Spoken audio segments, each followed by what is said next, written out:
नमस्कार। आज हम बात करने वाले हैं भारतीय संविधान के एक बहुत ही अहम और बहुत ही दिलचस्प हिस्से की, भाग 2, यानी नागरिकता।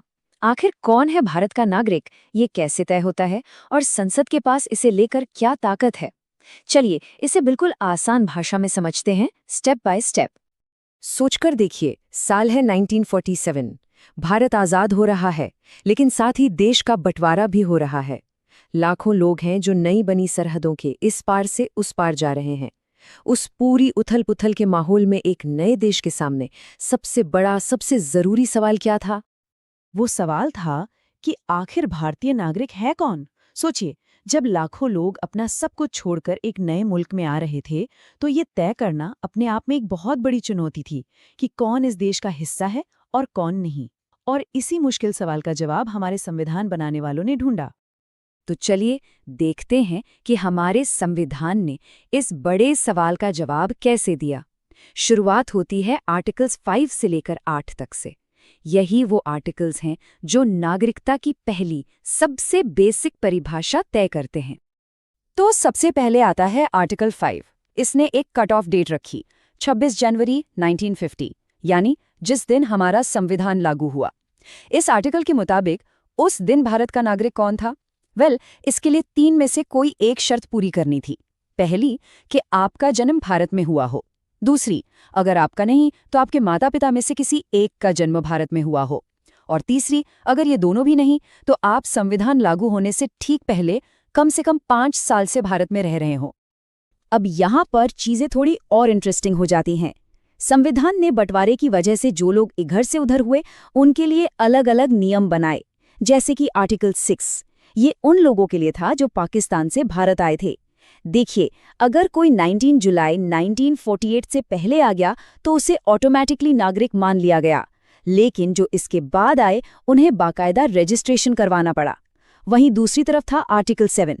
ये उन लोगों के बारे में था जो बंटवारे के बाद पहले तो पाकिस्तान चले गए, लेकिन फिर वापस परमिट पर भारत लौट आए। संविधान ने उनके लिए भी नागरिकता का रास्ता खुला रखा। और हमारे संविधान बनाने वाले उन लोगों को भी नहीं भूले जो थे तो भारतीय मूल के, पर रह रहे थे विदेशों में। उनके लिए था आर्टिकल 8। इसके तहत वो लोग इंडियन एम्बेसी में रजिस्ट्रेशन करवाकर भारत के नागरिक बन सकते थे। कह सकते हैं कि ये प्रवासी भारतीयों को नए नवेले भारत से जोड़ने का एक बहुत ही खूबसूरत तरीका था। चलिए अब थोड़ा आगे बढ़ते हैं। ये तो हो गई उस वक्त की बात, पर भविष्य के लिए क्या नियम तय हुए? संविधान ने नागरिकता को लेकर ऐसे कौन से स्थायी नियम बनाए जो आज भी हमारे कानून की नींव है?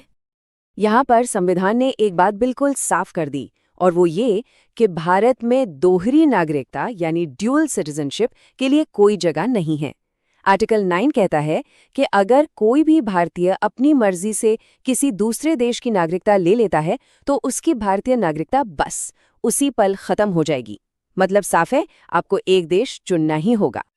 और अब आता है शायद सबसे अहम पॉइंट। संविधान ने नागरिकता से जुड़े हर मामले पर कानून बनाने की जो आखिरी पावर थी वो किसे दी? भारत की संसद को। आर्टिकल 11 में साफ साफ लिखा है कि भविष्य में नागरिकता के नियम क्या होंगे, कैसे बदलेंगे, ये सब कुछ संसद ही तय करेगी।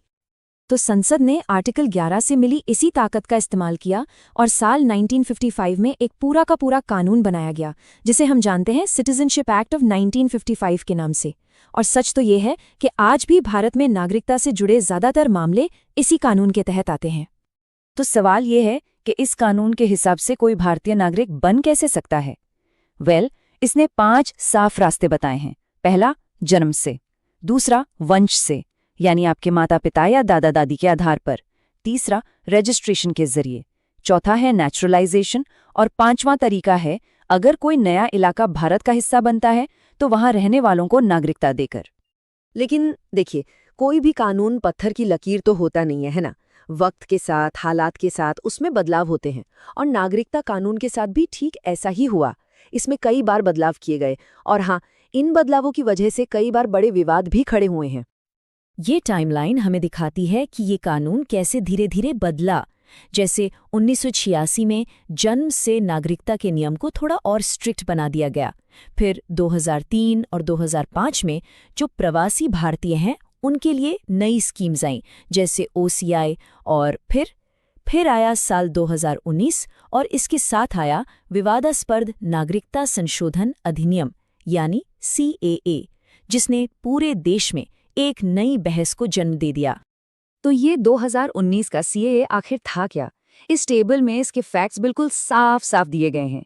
इस कानून के मुताबिक 3 पड़ोसी देश अफगानिस्तान, बांग्लादेश और पाकिस्तान से आए 6 खास समुदायों को यानी हिंदू, सिख, बौद्ध, जैन, पारसी और ईसाई नागरिकता देने की प्रक्रिया को आसान बनाया गया। जो जानकारी मौजूद है उसके अनुसार इस कानून में मुस्लिम समुदाय को शामिल नहीं किया गया था। तो असल बात यह है कि नागरिकता सिर्फ एक कानूनी शब्द या एक डॉक्यूमेंट नहीं है। नहीं, ये भारत की राजनीति, हमारे समाज और हमारी पहचान से जुड़ा एक बहुत ही गहरा, बहुत ही संवेदनशील मुद्दा है। और इसीलिए संविधान के इस हिस्से को समझना आज के भारत में हो रही बहसों को समझने के लिए बहुत बहुत जरूरी है।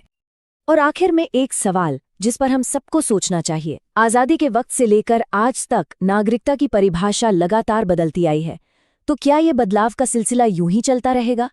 आने वाले वक्त में एक भारतीय होने का मतलब क्या होगा? ये एक ऐसा सवाल है जिसका जवाब भविष्य ही देगा।